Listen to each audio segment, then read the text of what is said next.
안녕하세요. 지난 시간에 이어 대한민국 최고의 강연 최강 1교시에서 강연을 맡은 행정학자 권선필입니다.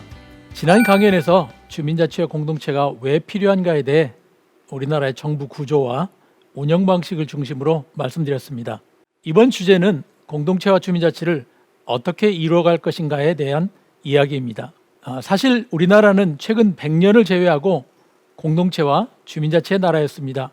우리의 문화와 관습 속에 남아있는 그 흔적을 다시 생각해 보면서 이를 통해 우리가 이루어가야 할 공동체와 주민자치에 대한 상상을 펼쳐보려고 합니다. 그래서 오늘 강연 주제는 자치와 공동체, 우리의 미래입니다.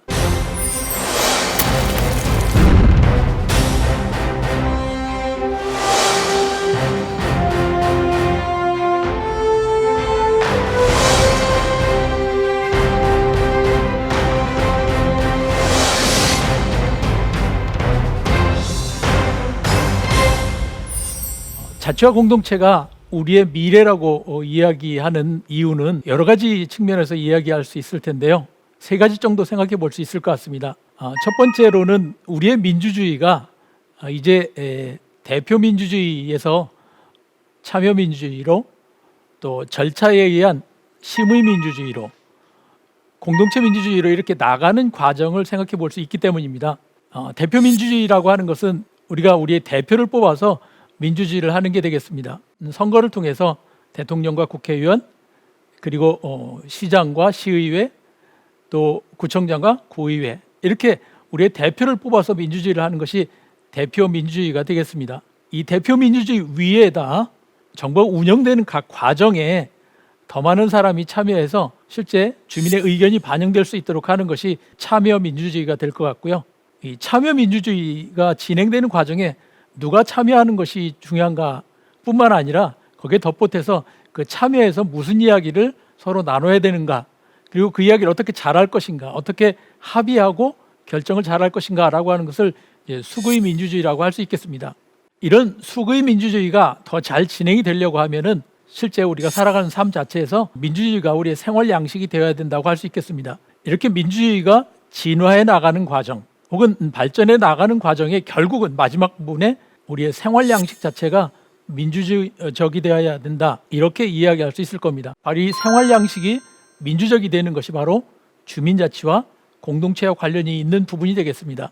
이 부분에 대해서 꼭 한 가지 덧붙여 말씀드리고 싶은 것은 이렇게 변화하는 단계가 많은 분들은 대표 민주주의가 없어지고 또는 다음 단계에 절차 민주주의로 대치되고 절차적 민주주의가 심의 민주주의로 대체되고 이렇게 생각하는 경향이 있더라고요. 사실 저도 학교에서 학생들한테 그런 식으로 가르쳐 왔던 적이 있습니다. 그런데 실제 현장에서 우리가 겪는 문제를 생각해 보니까 이것은 대치되는 것이 아니라 그 바탕 위에 새로운 것들이 이렇게 쌓아져 가는 그러니까 대표 민주주의는 정상적으로 진행이 돼야 되고요. 대표 민주주의가 정착된 상태에서 절차적 민주주의가 그 위에 보태지는 거고요. 절차적 민주주의가 성숙해진 다음에 그 위에 심의 민주주의, 수구의 민주주의가 덧보태지는 방식으로 그래서 이게 더 두터워지는 것을 이야기한다고 할 수 있겠습니다. 바로 이 부분이 주민자치와 공동체라고 하는 것이 기존에 있던 우리가 우리의 대표를 뽑는 민주주의 이 방식이 없어지는 것이 아니고 그것을 보완하고 거기에 덧보태지는 것이다. 이 부분을 꼭 기억을 해주셨으면 좋겠습니다. 우리의 민주주의가 더 깊이가 있고 폭이 생기고 또 더 넓어지려면 주민자치가 필요하다. 이런 이야기를 할 수 있겠습니다. 두 번째로 우리가 이렇게 주민자치와 공동체를 생각하고 그것을 풀어갈 수 있는 방법 중에 하나는 다른 나라를 어떻게 하고 있는 것을 보는 것이죠. 유럽의 많은 나라들, 미국이나 또는 호주나 캐나다나 영미권 국가나 심지어는 남미 그리고 동남아의 많은 국가들을 볼 때 이 나라들이 전부 주민자치를 잘하고 있다. 덴마크의 경우에는 우리에 비하면 인구는 10분의 1 정도밖에 되지 않지만 투표를 통해서 뽑는 기초자치단체의 수는 우리보다 약간 더 많은 걸 볼 수 있습니다. 다시 말하면 인구는 10분의 1인데 기초자치단체의 수는 우리와 비슷하다. 그러니까 우리의 10배에 더 많은 자치단체가 있다. 이렇게 얘기할 수 있을 것 같습니다. 구체적으로 이 자치단체의 인구가 덴마크의 경우에는 2만 229명 그리고 우리나라는 22만 명이 좀 넘습니다. 2만 명 단위마다 스스로의 대표를 뽑거나 또는 우리를 대표하는 의원들을 뽑는다는 얘기입니다. 선거가 있다는 얘기죠. 그런데 우리는 아직도 기초자치단체의 선거가 가장 낮은 단위가 되겠습니다. 그리고 전체 공무원 비중 중에서도 덴마크의 경우에는 지방에 있는 공무원이 70%고 우리나라는 36.5%가 되겠습니다. 그러니까 많은 공무원들이 중앙에서 일을 한다라는 거죠. 우리나라는 지방에서 일하는 공무원은 적고요. 실제 우리가 동사무소에 일하는 공무원보다는 구청에서 일하는 공무원이 더 많고 구청보다는 도청이나 광역시청이 더 많고 중앙정부가 더 많다. 이렇게 얘기할 수도 있을 것 같습니다. 물론 이제 국가 전체적으로 보면 다르지만 내가 살고 있는 지역을 중심으로 보면 이렇게 역삼각형이 된다라고 이야기할 수 있겠습니다. 더 중요한 업무에 있어서는 덴마크에는 70%가 지방자치단체가 직접 관여를 하고 있습니다. 이 말이 무슨 말인지 정확하게 이해하시지 못할 것 같은데요. 가장 대표적인 예가 학교에 관한 게 되겠습니다. 오늘날의 경우에 우리나라의 경우에는 사실 우리 동네에 있는 학교에 대해서 주민들이 결정할 수 있는 게 아무것도 없습니다. 제가 이 표현이 적절한지 모르겠는데요. 실제 아이를 학교에 보내신 분들은 이제 그런 생각을 하실 것 같습니다. 어떤 선생님이 우리 아이를 가르쳐 줄 건가라고 하는 것에 대해서 주민이 결정할 수 있는 게 아무것도 없습니다. 어떤 과목을 배울 것인가, 조금 더 나아가서 학교를 몇 시에 가고 몇 시간 공부하고 주말에는 어떻게 할 건가, 이런 거를 주민들이 결정할 수 있는 권한을 우리나라에서는 아무것도 가지고 있지 못하죠. 반대로 덴마크에서는 거의 이 부분이 전적으로 오히려 주민들이 결정할 수 있는 자치의 업무에 속하고 있습니다. 조금 더 나가면 지역에서 상하수도의 문제, 도로의 문제, 전기나 가스의 문제조차도 자치 업무로 하고 있는 것이 덴마크입니다. 우리나라의 경우에는 전기, 가스, 상하수도, 물론 상하수도나 도로는 조금 지방정부가 권한을 갖고 있습니다만 거의 전부가 중앙정부의 권한이죠. 전기, 가스는 완벽하게 중앙정부의 권한입니다. 그러니까 우리 동네의 전기나 가스를 어떻게 할 것인가, 조금 더 넓게 사실은 우리의 구청에서, 구 단위에서 아니면 우리의 시 단위에서도 전기나 가스에 대해서는 할 수 있는 일이 거의 없는 상태입니다. 중앙정부가 전부 다 하고 있죠. 바로 이런 문제 때문에 기후변화에 대응하는 전기나 가스 문제를 해결하기 어려운 측면도 있습니다.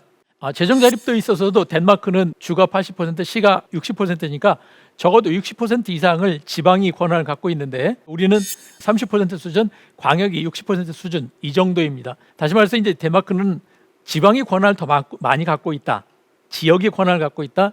정확하게는 우리가 뽑는 2만 명 평균 단위에 이 단위에서도 여기에 대한 권한을 가지고 있다. 우리나라로 얘기하면 동 단위가 권한을 갖고 있다. 이렇게 얘기할 수 있겠습니다. 이거에 대해서도 제가 더 구체적으로 우리랑 이렇게 다르구나라고 하는 것을 알게 된 것은 스웨덴의 팔룬시라고 하는 작은 도시를 좀 알게 되고 배우게 된 그런 상황에서 제가 이 부분을 명확하게 발견을 했습니다. 우연한 기회에 스웨덴 팔룬시에서 직접 민주주의에 관련해서 전 세계 다니면서 교육도 하고 강연도 하고 자문을 하시는 분들을 만나가지고 그분을 이제 제 수업에 초대를 해가지고 제 수업에서 학생들이랑 스웨덴 팔룬시가 어떻게 자치를 하고 있는지, 조그만 도시가 운영되고 있는지를 이야기 들은 적이 있는데요. 거기서 정말 놀랐습니다. 대한민국의 조그만 지방대학교 강의실에 와서 강의를 하려고 온 이 스웨덴에서 오신 분은 교수도 아니었고요. 평범한 시민 중에 한 분이었고, 물론 이제 언론 활동을 하시는 분이었는데요. 이분을 보낸 게 스웨덴 정부도 아니고 스웨덴의 광역시도 아니고 인구 5만 9천 명, 지금은 인구가 줄어서 5만 6천 명 정도밖에 안 된다고 합니다. 조그만 도시에서 이분을 전 세계에 직접 민주주의에 대해서 강의하도록 이렇게 보낸 분이었습니다. 그래서 이분이 살고 있는 팔룬시의 얘기를, 조그만 도시 이야기를 하는데요. 지금 그림에서 보시는 이런 다양한 일들을 인구 5만 6천 명이 되는 도시에서 정부가 운영되는데 이렇게 운영되는 걸 볼 수 있었습니다.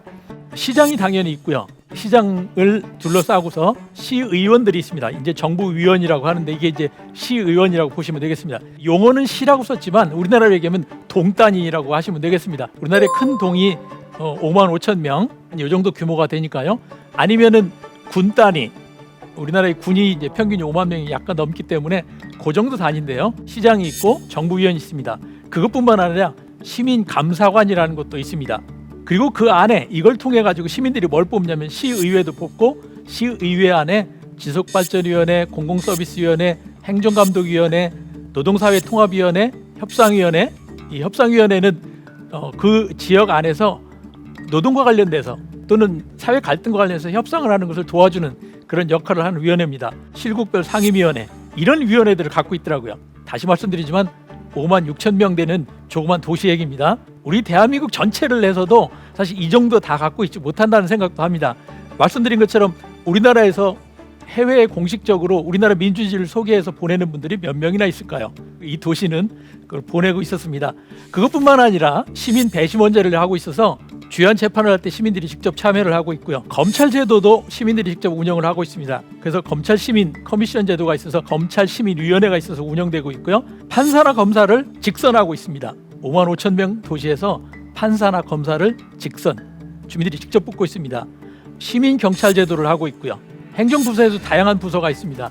말씀드렸던 직접 민주주의와 관련해서 적극적으로 활동을 하면서 해외에 우리나라에까지 자기 도시에서 하고 있는 직접 민주주의를 알리기 위해서 시민을 다른 나라에 보내가지고 전 세계를 돌면서 강연을 하도록 그렇게 하고 있는 도시였습니다. 스웨덴이라는 나라가 인구가 600만 가까이 되는 이런 나라라는 건 알고 있었지만은 작은 도시 하나에서 이 정도로 할 수 있었다는 것은 상상도 할 수 없는 일이었죠. 주민자치를 이렇게 할 수 있고 주민자치를 통해서 이런 것이 가능하다라고 하는 것을 볼 수 있는 사례가 될 수 있습니다. 주민자치에 관련해서 이제 더 흥미로운 이야기 중에 한 가지는 던바의 법칙이라고 하는 게 있는데요. 이분이 SNS 같은 걸 조사를 해보고 또 사람들이 편지나 전화나 이런 걸 하는 것 갖고 조사를 해보니까 대략 150명 정도가 인간이 친분 관계를 맺을 수 있는 맥시멈이다 또는 최적의 범위다 이런 주장을 하셨습니다. 그러니까 결국 우리가 살아가면서 꼭 필요한 사람은 최소한 150명 정도 범위에 들어가 있다라는 거죠. 실제 우리가 알고 있는 사람은 500명, 알 것도 같은 사람은 1,500명 정도의 범위이지만 실제 살아가면서 무엇인가 주고받는, 감정적으로 또는 경제적으로 주고받으면서 살고 있는 사람은 실제 숫자는 150명 정도라고 얘기합니다. 그래서 극단적으로 이런 표현을 쓰거든요. 던바 교수는 사람이 살아가면서 150명의 관계만 있으면 인간의 모든 문제를 해결한다. 이것이 단순히 SNS나 현대 사회를 갖고 조사한 것이 아니라 인간의 진화 과정에 나타난 거란 이야기를 합니다.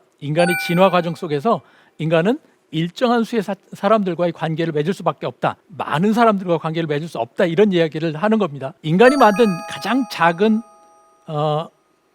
공동체는 가족인데 이 가족이 어떻게 만들어졌는가라고 하는 것을 설명하는데 우리가 전혀 생각하지 못한 방식으로 이야기를 하더라고요. 인간이 가장 최초에 만든 공동체는 모성 공동체였다고 하는 겁니다. 그 모성 공동체는 아기하고 아이를 낳은 엄마하고 그리고 이 두 사람은 엄마나 아기는 외부 환경이 취약하고 먹을 것을 조달하거나 이런 것이 취약하기 때문에 도와주는 사람이 필요하죠.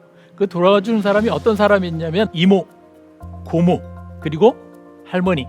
바로 이렇게 해서 5명에서 7명 정도가 인간의 최초의 공동체라고 였다고 합니다.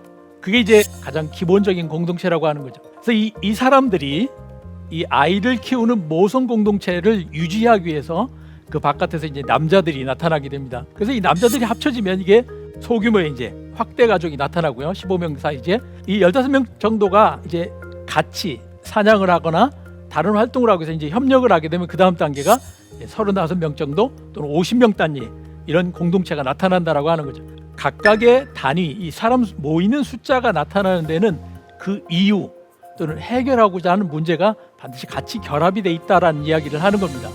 제가 왜 이 이야기를 드리냐면 우리가 공동체나 주민자치라고 할 때 이것은 아주 작은 범위를 얘기합니다. 우리나라의 경우에 주민자치라고 할 때 대략 10,000명 이하의 10,000명 정도의 내외의 읍면동 규모를 이야기하는 겁니다. 공동체라고 하면 그보다 더 작은 단위를 이야기하는 거죠.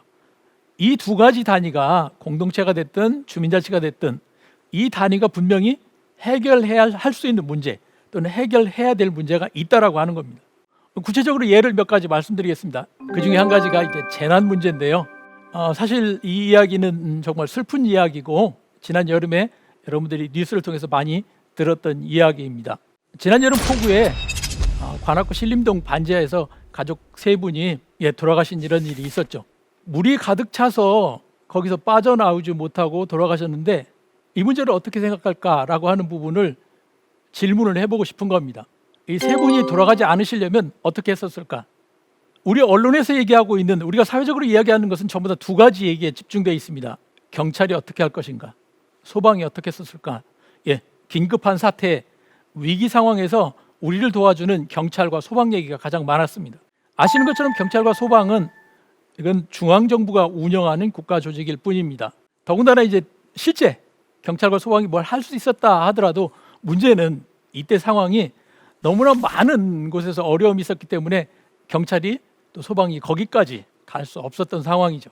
이 상황 뒤에 지나가듯이 이야기했던 부분이 한 가지 있습니다. 바로 마을에 있는 주민들이 이분들을 도와드리려고 갔었다는 얘기가 있더라고요. 제가 몇 달 전에 이 신림동지역에서 청년들과 만나고 강의를 한 적이 있었습니다. 그때 들은 이야기예요. 실제 이런 어려움을 겪으니까 주민들이 다 나와가지고 서로 도와주는 일을 했다라는 겁니다. 특히 지역에서 봉사활동을 하시는 분들이 다니면서 이런 어려운 분들을 도와주기 위해서 돌아다녔다고 하더라고요. 그래서 이 집에도, 이 자리에도 왔었다고 합니다. 반지하로 내려가는 창이 있었고, 반지하에 창이 있었고, 그 창에 있는 창살을 떼기 위해서 실제 노력까지 했었다고 하더라고요. 근데 문제는 뭐였냐면 이 창살이 안에서부터 이렇게 붙여놓은 거라 밖에서 떼어낼 수가 없었다고 합니다. 문제를 해결을 못했던 거예요. 만에 하나 이 창살이 안에 붙여서 밖으로 끌어당겨서 그걸 떼낼 수 없었다라는 걸 알았으면은 이거를 밀어가지고 떼냈으면 혹시라도 구했을지도 모르겠습니다. 여기서 이 세 명이 사는 거에 대해서 알고 있는 사람들이 누가 있었을까? 이 세 명과 관계를 갖고 있었던 사람이 누가 있었을까라고 하는 질문을 해보는 겁니다. 만에 하나 이제 가정에서 생각해봐서 이 맞은편에 또는 위층에 사는 분, 아래층에 사는 분들 중에 이 집에 들어와 본 적이 있고 이분들을 알고 있고 그 안의 구조가 어떤지 아는 분이 있었으면은 이렇게 죽지 않으실 수 있는 그런 상황이 될 수도 있다라고 하는 걸 충분히 생각해 볼 수 있을 겁니다. 재난 상황에서 가장 필요한 거는 바로 옆에 있는 사람의 도움입니다. 이웃의 도움, 옆집, 앞집, 윗집, 아랫집 가장 가까이 있는 분이 도와주는 것이 필요하지. 동사무소도 그보다 더 멀리 있는 경찰이나 소방도 사실은 하고 싶어도 할 수 없는 상황이 될 수도 있습니다. 이 부분에 대해서 우리 사회가 얼만큼 생각하고 있느냐라고 하는 부분을 말씀드리는 겁니다.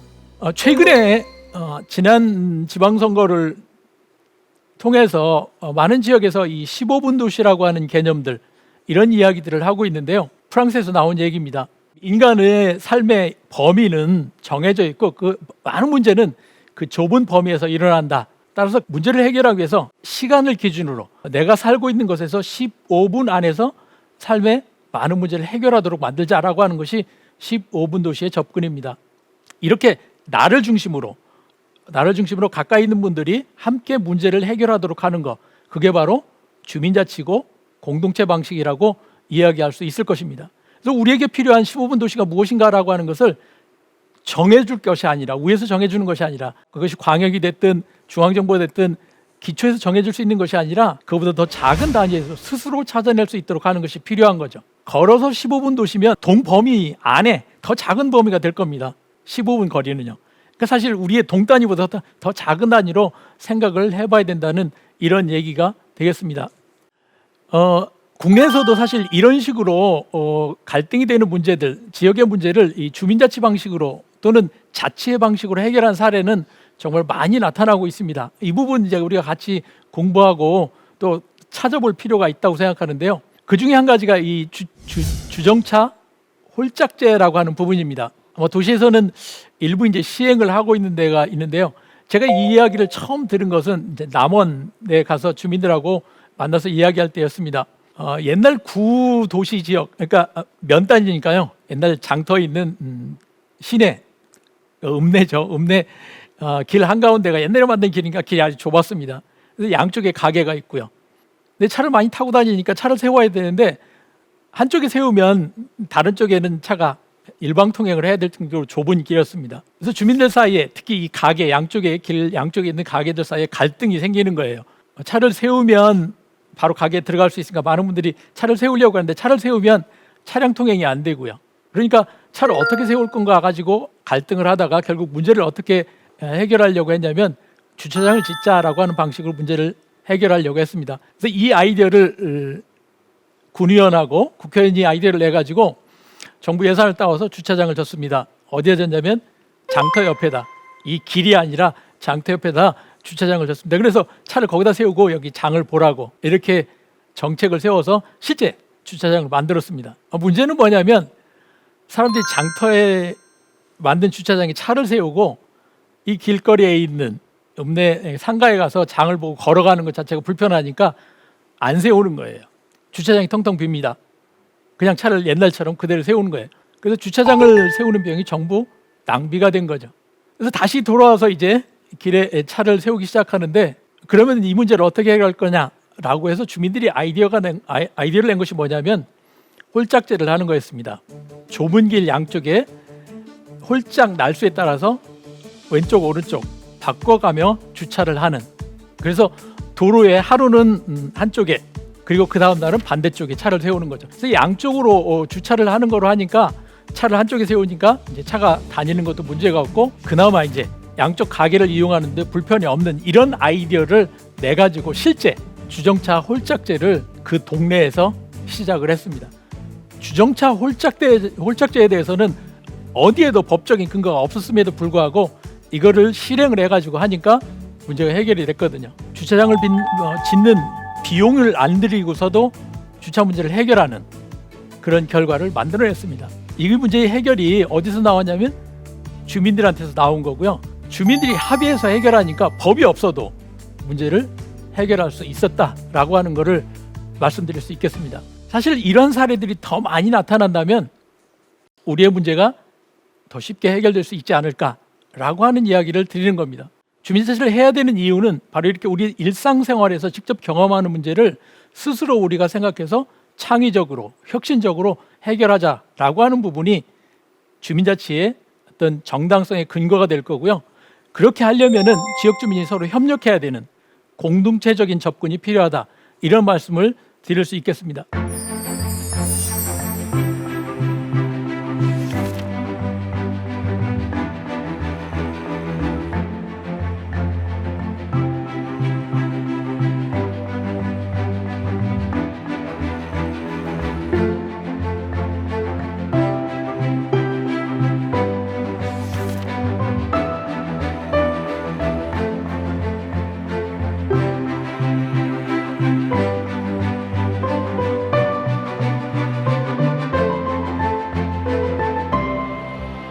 그래서 실제 우리가 어떻게 주민자치를 할 건가라고 하는 것을 설명하는 것이 대단히 어렵다라고 하는 것을 제가 발견을 했습니다. 저 자신도 제가 이렇게 이야기하고 있지만 되돌아보면 한 번도 자치를 해본 경험이 없었습니다. 우리나라가 자치가 없는 시대였고요. 교실에서의 자치, 또 지역에서의 동네 자치도 없었고, 또 실제 자치를 하려고 해도 이걸 어떻게 해야 하는지 몰라서 잘 안 됐습니다. 제가 살고 있는 동네에서도 마을 주민과 힘을 합쳐서 하려고 노력을 해봤지만은 사실은 뭐 반은 실패했고요.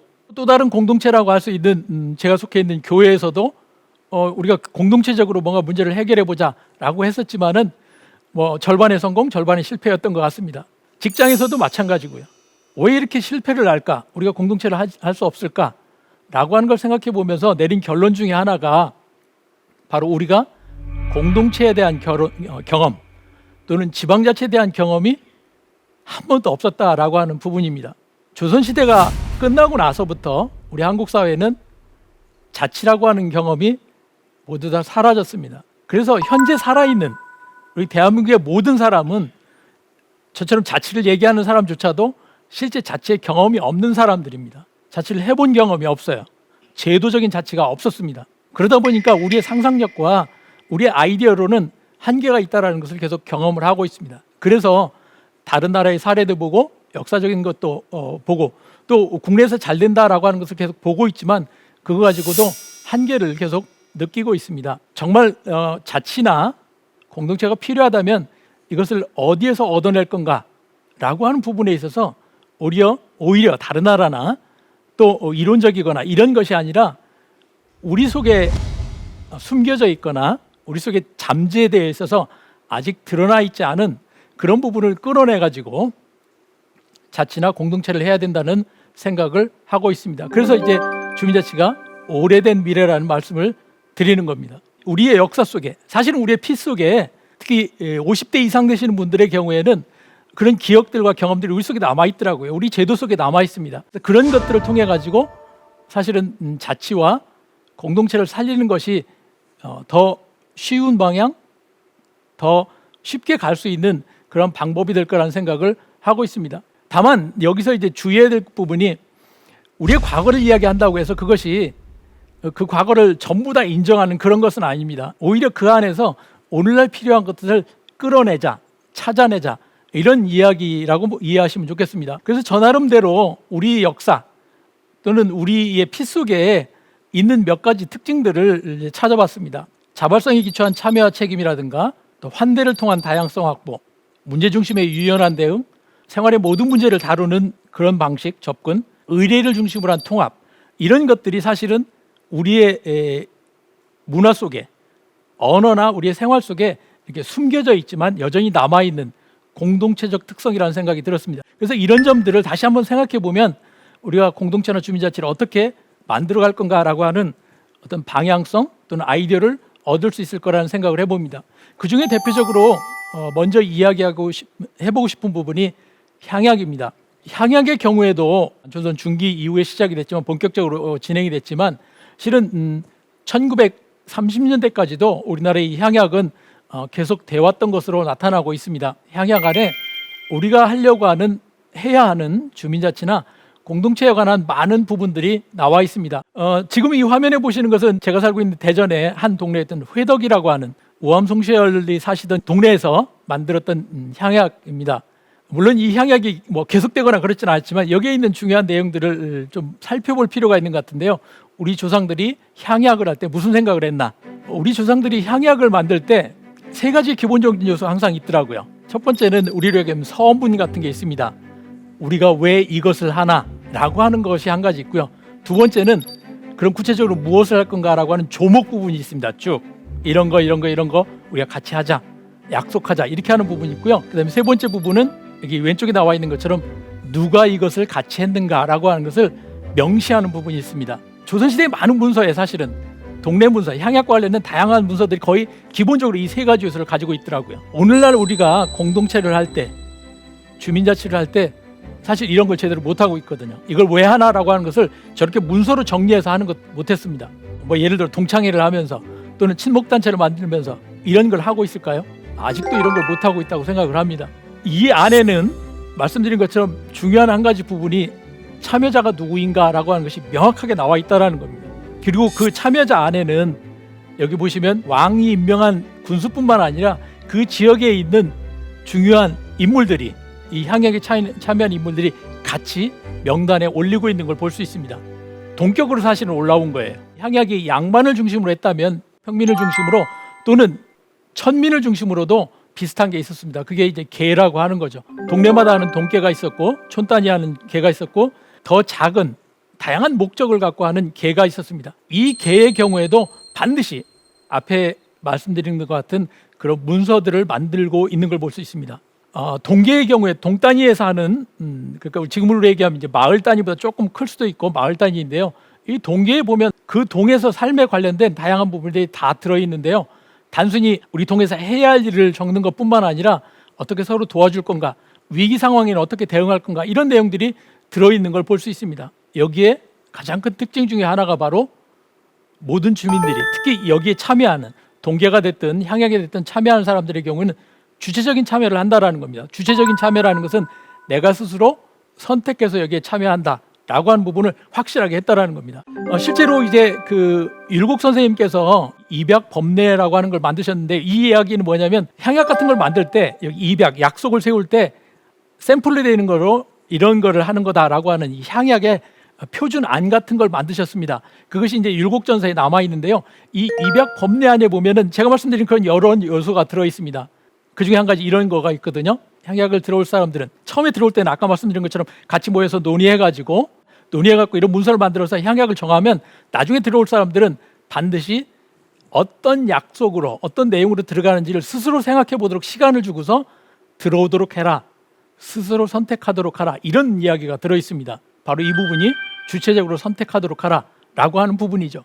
입약법리에 들어있는 또 다른 얘기 중에 화재가 났을 때 어떻게 하나 이런 얘기가 있습니다. 위기 대응에 어떤 한 집에 불이 나면 자기 집에 종들을 보내가지고 그 집을 고치도록 도와주고 고치도록 도와주러 갈 때 반드시 일정한 정도의 재료를 가지고 가서 도와주도록 한다. 뭐 이런 얘기도 있습니다. 사실은 지역이 말씀드렸던 것처럼 향약을 하는 조그만 동네가 이런 정도의 틀을 가지고 운영됐다라고 하는 것을 볼 수가 있습니다. 여기서 한 가지 강조하고 싶은 부분은 또다시 강조하고 싶은 부분이 바로 합의에 기초한 의사결정입니다. 참여하는 사람들이 반드시 합의를 해야 되는데요. 지역에 있는 어떤 서원, 거기 가면 이제 여러분 이런 거 많이 현판에 붙어 있는 걸 보실 수 있을 텐데, 여기에서 눈에 띄는 부분은 바로 많은 참여한 사람들의 이름이 전부 다 적혀 있다라는 겁니다.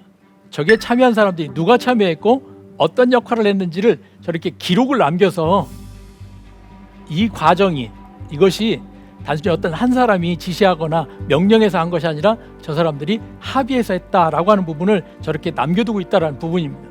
합의의 중요성을 볼 수 있는 것은 제일 처음에, 문서 처음에 여기 입의라는 말이 있습니다. 의안을 정하다, 세우다. 그 다음에 완의라는 말이 있습니다. 왼쪽에 있는 첫 시작 부분에 있는 표현인데, 완의, 의논을 완성했다라는 뜻입니다. 제안을 하고 이것은 합의된 거다라고 했을 때 완의라는 문서를 만들었고, 그 문서 끝에는, 그러니까 이것이 완성된 문서, 합의가 완료된 문서다라고 하고서 전부 사인을 하는 이런 문서를 우리 조상들은 만들어 썼습니다. 우리가 서양에서 얘기하는, 서양에서 미국의 헌법이 이렇게 합의해서 만든 그런 거로 이야기하는데, 우리도 사실은 동네 단위에서 이런 걸 다 우리의 조상들이 하고 있었던 거죠. 바로 이렇게 한 것이 자치라고 할 수 있습니다. 스스로 결정해서 한 거거든요. 그래서 실제 향약은 동네마다 다 다릅니다. 개도 다 다릅니다. 똑같은 개가 없어요. 사실 연구를 해보면, 이거 자료를 찾아보면 동네마다 다 다릅니다. 왜? 상황이 다르거든요. 그 지역에 맞는, 그 지역의 특성을 갖춘, 이 참여한 사람들의 의견을 모은 거기 때문에 다른 구성 요소를 갖고 있는 것이 그걸 볼 수 있습니다. 바로 이게 자치고 또 공동체를 운영하는 방식이라고 할 수 있을 겁니다. 이렇게 참여한 사람들이 이름을 좌목이라고 해서 누군가를 저렇게 다 적도록 되어 있습니다. 그래서 참여한 사람들이 누군가라고 하는 것을 합의를 해서 결정한다라는 거죠. 만약 우리가 동 단위에서 같이 이 주민자치를 한다고 하면은, 우리 동에서 이런 문서를 만들어서 이렇게 할 사람들은 숫자가 조금 뭐 경제적으로 여유가 있고 또는 지식적인 사람들이 할 수 있을 겁니다. 실제 조선시대도 그랬습니다. 아시는 것처럼 양반들이 주로 한 거죠. 양반들이 이렇게 했다고 해서 양반들이 자기들만을 위한 것을 하지 않았다라고 하는 것이 중요한 부분인 것 같습니다. 그 지역 전체를 생각을 하고 그 문제를 해결하기 위해서 사실은 같이 노력했다라고 하는 부분도 여러 군데서 찾아볼 수 있습니다. 그래서 향약 안에는 실제적인 문제 해결과 관련된 부분이 다양하게 들어가 있습니다. 그 중에 한 가지가 이제 사창 같은 게 있습니다. 이 사창이라고 하는 거는 동네 창고라는 뜻으로 이해하면 되겠습니다. 오늘날 얘기하면 협동조합 비슷한 건데요. 이자율은 되게 높았지만은 어쨌든 겨울을 지나면서 먹을 것이 없어서 그냥 씨를 다 먹어버린 사람이나 농사를 질 때 씨뿌리를 씨가 없는 사람들을 위해서 이렇게 임대를 해주는 그런 역할을 하는 것이 사창이고, 이것이 동네마다 있었습니다. 여기 있는 이 자료가 이제 제가 실제 살고 있는 저희 동네의 자료를 제가 찾은 건데요. 제가 이제 이 지도의 가운데 쪽에 있는 두 물이 합쳐지는 부분 지역에 살고 있습니다. 이 지도 안에 세 군데의 사창이 있다는 기록이 남아 있습니다. 동네마다 세 개가 있다는 얘기는 동네마다 지금 여기 그림에 보시는 것처럼 사실 물길에 의해서 세 개의 지역으로 나눠져 있거든요. 그래서 이 세 개의 동네에 각각 사창이라는 것이 있었습니다. 그 지역에 갖고 있는 문제, 특히 경제적 문제를 해결하기 위해서 주민들이 어떻게 협력했는가, 그곳에 살고 있는 분들이 어떻게 협력했는가를 볼 수 있는 사례입니다. 오늘날 우리나라의 경우에 일자리 문제가 심각하다고 얘기합니다. 특히 저희 같은 지역에서는 많은 청년들이 일자리가 없기 때문에 서울로 올라갑니다. 수도권으로 올라갑니다. 지역에서 문제를 해결하지 못하고 있습니다. 이 문제를 해결하기 위해서 지역의 주민들이 스스로 협력해 본 기억이 있을까요? 스스로 협력해 보는 방식을 생각해 본 게 있을까요? 지금 이 사창이라는 제도를 통해 가지고 동네 문제를 해결하기 위해서 우리 조상들은 실제 방법을 찾아냈고 그것을 활용을 해봤다라는 것을 우리는 역사를 통해서 알 수 있습니다. 지금도 이렇게 우리가 공동의 지역 단위마다, 동네 단위마다 우리의 문제를 해결하기 위해서, 특히 경제적 문제를 해결하기 위해서 서로 협력하는 것이 필요합니다. 그 협력을 위해서 필요한 게 공동체적인 접근이고, 제도적으로 그걸 지원할 수 있는 것이 자치라고 이야기 드릴 수 있겠습니다. 교육과 관련해서도 마찬가지입니다. 사실은 1960년대, 70년대까지 보면은 우리의 교육 문제를 해결하는 것은 중앙정부가 아니었습니다. 정부가 아니었고 동네 단위였습니다. 대부분. 제가 다녔던 초등학교, 중학교 전부 다 동네 분들이 사실은 지역에 있는 분들이 세운 학교입니다. 동네 분들 중에 땅을 내셨고요. 누군가는 선생으로, 누군가는 거기에 돈을 기부하셔가지고 학교를 운영했던 것이 사실은 1960년대, 70년대까지입니다. 우리나라의 많은 학교들이, 심지어 사립대학 거의 대부분의 대학들이 민간에서 만든 거였거든요. 근데 이게 시간이 지나면서 전부 국립이 돼버렸습니다. 지역의 역할은 점점 더 사라져버리고 특히 주민의 역할은 거의 사라져버린 것이 현실입니다. 여기서 교육의 문제도 사실은 해결되지 않는 이유라고 생각합니다. 우리 조상들은 작은 범위에서 이렇게 훈장을 모셨는데 이 훈장을 누가 모셨냐면 동네인 분들이 모신 거예요. 동네에 있는 양반들 중에 훈장을 모셨고 돈 있는 사람이 자기 자식을 가르치기 위해서 모셨지만 사실은 거기에 동네 아이들을 다 불러서 가르쳤던 겁니다. 배제하지 않았습니다. 배우러 오는 것을 막지 않았습니다. 이 부분 함께 동네에서 교육하도록 한 것이 대단히 중요한 우리 동네의 역할이고 자치의 역할이었다는 것을 볼 수가 있습니다. 향교들이 그랬고요. 서원들이 그랬습니다. 이게 전부 자치 기반으로 운영됐던 사례라고 할 수 있습니다. 생활 문제를 해결하는데 이렇게 주민들이 직접 나서서 또 동네에서 역량 있는 분들이 역할을 해줘가지고 함께 풀어가는 것이 우리의 경험이었던 것입니다.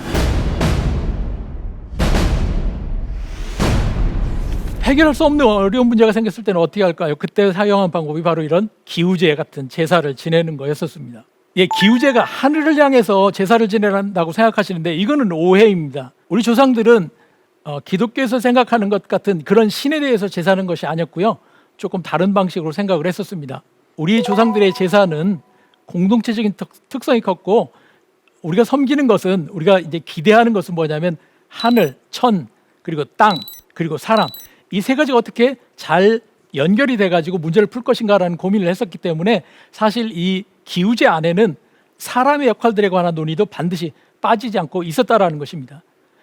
이에 비해서 현재 우리의 문제 해결은 대부분 조직을 통해서 활용을 하려고 합니다. 해결을 하려고 합니다. 공동체적 접근이 필요하고 그 공동체적 접근을 보여주는 예가 바로 우리 조상들이 했던 의례를 통해서 행하는 거였습니다. 많은 잔치들이 공동체적으로 진행됐죠. 제가 어릴 때 기억합니다. 할아버지 생신 때면은 며칠 전부터 다니면서 생일잔치, 생일 아침 드시러 오시라고 모시러 다녔거든요. 바로 그게 공동체적인 거였었죠. 결혼식도 그렇게 했고 장례식도 그렇게 했습니다. 개인의 잔치가 아니었던 겁니다. 거의 모든 중요한 의례들이 공동체적인 접근을 했습니다. 시간이 지나면서 이게 점점 가족 중심, 개인 중심으로 옮겨갔던 거죠. 그래서 이 부분을 우리가 조금 더 과거의 방식으로 공동체적인 접근으로 회복할 필요가 있다고 생각합니다. 그래서 실제 주민자치가 가장 잘 되는 곳들은 이렇게 다양한 형태의 모임들이 활성화된 곳입니다. 그래서 저는 주민자치를 접근하는 중요한 방법 중에 한 가지가 의례 공동체로 접근하는 것이라고 생각합니다. 의례로 접근하는 방식이 이렇게 되거든요. 지금 동네에서 제사를 지내는 옛날 방식을 잠깐 보여드리는데 여기서 보시면 동네 동제를 지낼 때 첫 번째는 하늘과 땅에 알리는 것부터 먼저 시작합니다. 그리고 나서는 풍물을 치면서 동네를 다 이렇게 한 바퀴 돕니다. 우리가 살고 있는 지역에 대해서 집집마다 다니면서 다 이렇게 한번 방문하고 사람들과 우리가 하나다라고 하는 것을 자연적인 거하고 그다음에 지역에 있는 주민들, 사람들 다 묶는 이런 단계를 거치고 나서 함께 모여서 제사를 지내기 시작합니다. 그 제사 가운데는 술을 드리는 것도 있고요. 충문을 읽는 것도 있는데 이 충문이 요즘에는 형식적이 되어버렸지만 이 충문을 읽는 내용이 앞에 향약에 있는 것과 같은 내용입니다. 우리가 이런 거 하자. 이런 문제가 있다. 이런 문제를 어떻게 하는 게 좋을까요? 라고 하는 것을 공개적으로 지역에 알리는 자리가 바로 동제였던 것입니다. 이것이 끝나고 나면은 반드시 있는 게 있죠. 그게 뭐냐면 음식을 같이 나누는 겁니다. 자연에 대한 거, 역사에 대한 거, 인간에 관한 거, 지역에 관한 거, 그리고 거기에 사는 사람들에 관한 거, 거기에 있는 문제에 관한 거, 그리고 경제적인 것을 나누는 것까지 이것이 전체가 하나로 묶여져 있는 것이 의례라고 하는 것입니다. 바로 이런 의례의 방식으로 접근하는 것이 필요하다는 생각을 합니다. 우리 조상들은 육예라고 해서 마지막에 예를 뒀거든요. 이 예가 예절을 지킨다라는 의미를 넘어서서 함께하는 걸 얘기합니다. 공동체적인 것을 이야기한다고 볼 수가 있습니다. 조선 실학자 중에 서유구란 분이 계시는데 그 서유구란 분이 지역에서 이 동네에서 사는 삶에 대해서 임원경제지라고 하는 책을 아주 백과사전 같은 걸 썼습니다. 그 중에 한 가지가 한 부분이 향례지라고 하는 부분이 있는데요. 최근에 이 책이 이제 번역이 돼가지고 출간이 됐습니다. 이 향례지 안에 보면은 세 가지 얘기가 있습니다. 향음주례라고 하는 게 있고요. 두 번째가 향사례라고 하는 게 있고 향약이라고 하는 게 있습니다. 향약에 대해서는 많이 우리가 알고 있는데 그거 전에 두 가지가 있더라고요. 하나는 향음주례라고 하는 겁니다. 음주하는 예라는 거예요. 사실 이 음주례라고 하는 것이 많은 사람들이 모여서 같이 먹고 마시는 자리였습니다. 그렇지만 이 먹고 마시는 것을 어떻게 질서 있게 할 건가, 그리고 먹고 마시는 걸 통해서 사람들이 관계를 하는 거하고 그다음에 어떻게 우리가 교제를 할 건가라고 하는 것을 다루는 그 장이 바로 향음주례라고 하는 걸 했었습니다. 그래서 향약은 반드시 향음주례랑 같이 갔던 거예요. 그래서 지역에서 이 지역의 질서를 잡는데, 질서를 유지하는데 가장 중요한 역할을 했던 것이 향음주례입니다. 이 향음주례가 없이 단순히 문서만 가지고, 향약이라는 문서를 가지고 주민자치, 자치를 하거나 공동체를 유지했던 것이 아니다라는 말씀을 드리는 겁니다. 향음주례 다음으로 있던 이 책에 나타나는 것이 향사례라고 하는 겁니다.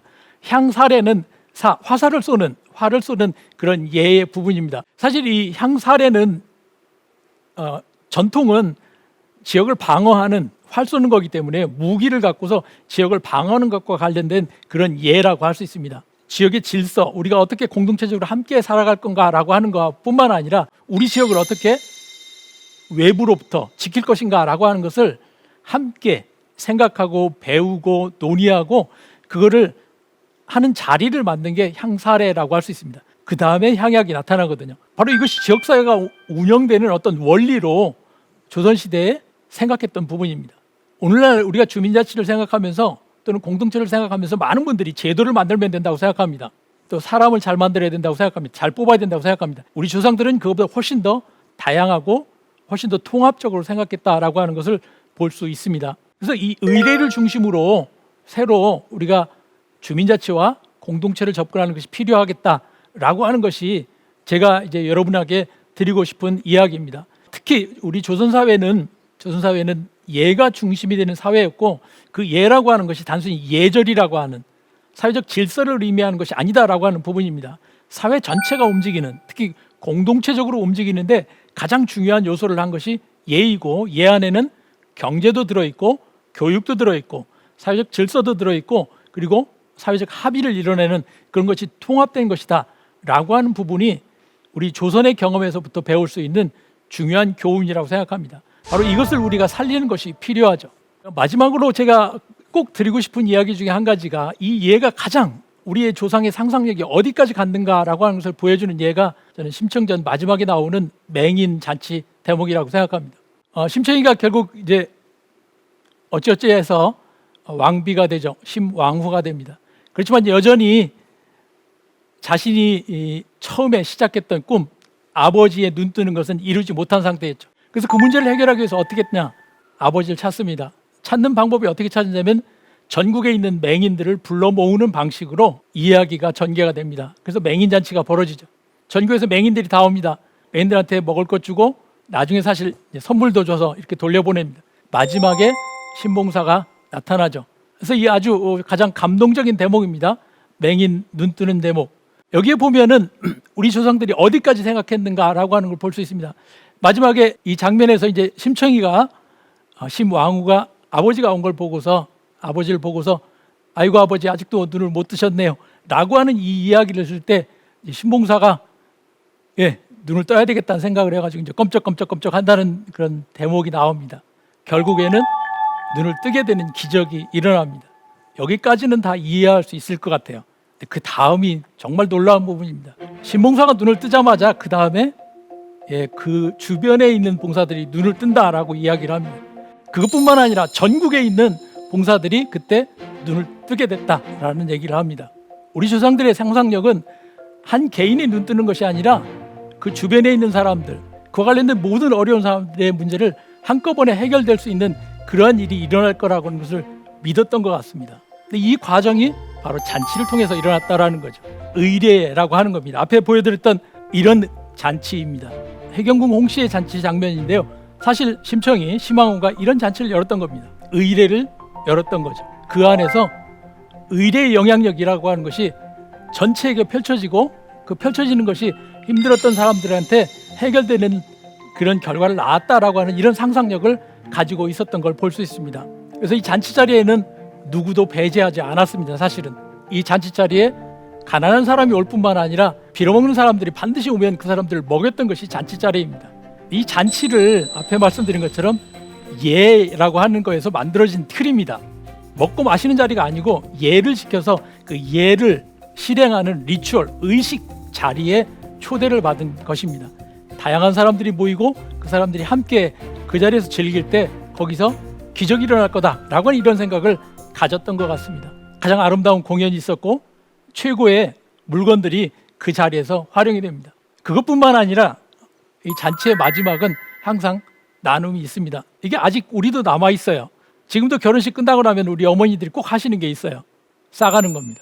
근데 많은 경우에 사실은 싸가시는데 싸서 내가 먹자라고 하는 게 아니더라고요. 가장 힘든 사람한테 꼭 주는 걸 하셨습니다. 저희 어머니들이 그렇게 잔치 자리의 마지막을 끝낼 때 하셨던 방식이 바로 그거였습니다. 경제적인 나눔이 있었던 거죠. 잔치는 있는 사람들이 내놓는 자리입니다. 권력이 있든 물질이 있든 즐거움이 있든 그 사람들이 이 잔치 자리를 열었고 이 잔치 자리는 의식을 통해서 의례를 통해서 진행이 됐고 그 자리는 모든 사람들이 참여할 수 있었습니다. 바로 그게 공동체였고요. 그리고 그 자리는 마지막으로 경제적인 나눔까지 이어지는 그런 통합된 장이었던 겁니다. 이게 우리 조상들은 공동체를 어떻게 만들고 그것을 유지해 갈 수 있었던가라고 하는 것을 알고 있었던 거라고 생각합니다. 바로 이것이 우리에게 사라진 것이죠.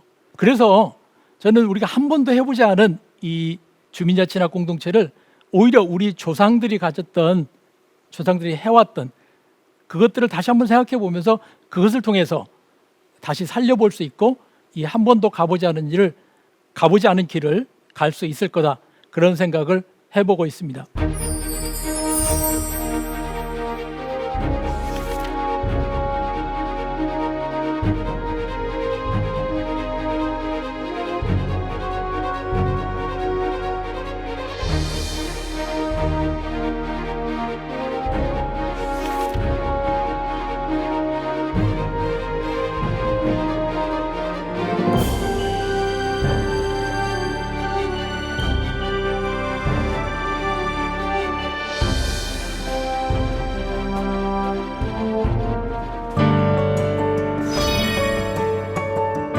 공동체와 주민자치는 우리의 오래된 미래다. 오늘날 개인과 사회가 겪고 있는 많은 문제는 국가나 시장, 그 어느 방식으로도 해결하지 못하고 있습니다. 이 두 가지 방식에 추가되어야 할 것이 바로 공동체와 주민자치입니다. 주체적이고 적극적인 시민되기, 협동하는 공동체 만들기, 그리고 읍면동 단위에서의 주민자치가 지방자치와 민주국가에 새롭게 추가되어야 할 영역입니다. 이 일은 국가나 지방정부가 할 일이 아니라 시민 개개인이 주민에서 주인으로서 그리고 마을과 공동체가 함께 해야만 가능한 영역입니다. 이 새로운 활동에 더 많은 국민들이 함께하기를 기원해 봅니다. 지금까지 대한민국 최고의 강연 최강일 교시 권선필이었습니다. 고맙습니다.